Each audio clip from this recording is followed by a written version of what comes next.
Perfect একটা করলা ভাজি করে দেখাবো। এরকমভাবে করলা ভাজি করলে যারা করলা ভাজি পছন্দ করে না তাদেরও পছন্দ হবে, একটুও তিতা লাগে না। করলা ভাজি করলাম আর সঙ্গে শুঁটকি মাছের তরকারি রান্না করলাম। আজকের ইফতারি ভাত দিয়েই করব। হ্যালো এভরিওয়ান, সবাই কেমন আছেন? আশা করি ভালো আছেন, আমরাও ভালো আছি।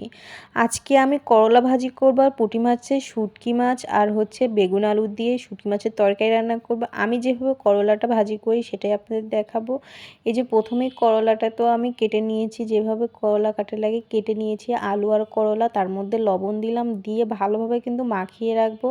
এভাবে করলা ভাজি করলে কিন্তু একটুও তিতা লাগে না। করলা মাখিয়ে রেখেই আমি পেঁয়াজ কাঁচামরিচগুলো কেটে নিয়েছি করলা ভাজি করার জন্য। আর এইদিকে কিন্তু আমি অনেকক্ষণ সময় নিয়ে কিন্তু আলু আর করলাটা মাখিয়ে রাখছিলাম। এই যে পানি বের হয়েছে, তিতা পানি, এই পানিটা কিন্তু বের হয়েছে, শুধু তিতা পানি। এই পানিটা এখন ফেলে দিব, ধুয়ে নিব। এখন করলাগুলো যে মাখিয়ে রাখছি লবণ দিয়ে, অনেক কয়বার কিন্তু অনবরত আমি এই করলাগুলো ধুয়ে নিব, তিতা পানি কিন্তু বের হয়ে যাবে।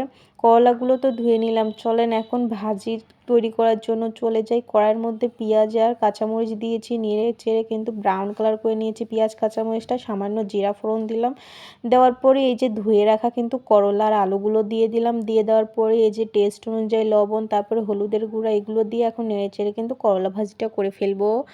অনেকে করলা ভাজি করে বলে যে তিতা লাগে, অনেকে কিন্তু করলা ভাজি সেই জন্য খেতে চায় না। কিন্তু এইভাবে করলা ভাজি করে খেলে কিন্তু আপনাদের করলার একদম ফ্যান হয়ে যাবেন, আর করলাটা আপনারা পছন্দও করবেন। আর নেড়ে চেড়ে আস্তে জালে কিন্তু আমি করলা ভাজিটা করে ফেললাম।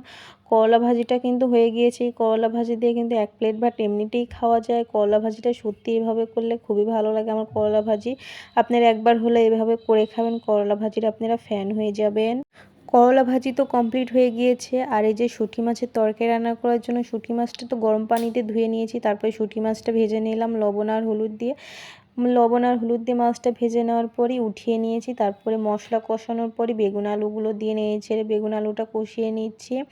আর আজকে কিন্তু আমি ইফতারি করব এই যে শুঁটকি মাছের তরকারি আর করলা ভাজি দিয়ে কিন্তু আজকে আমি ইফতারি করব ভাত দিয়ে।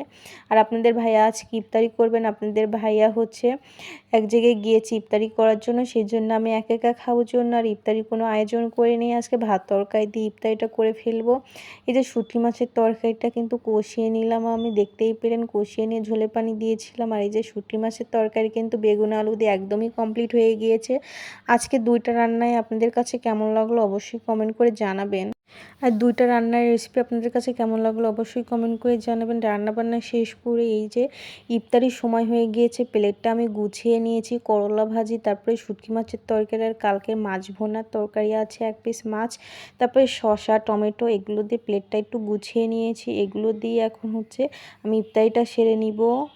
আজকের মতো ভিডিওটি এখানেই শেষ করলাম। আর নতুন নতুন ভিডিও নিয়ে আপনাদের মাঝে আবারও আসবে। এই পর্যন্ত আপনারা ভালো থাকুন, সুস্থ থাকুন। আল্লাহ হাফেজ।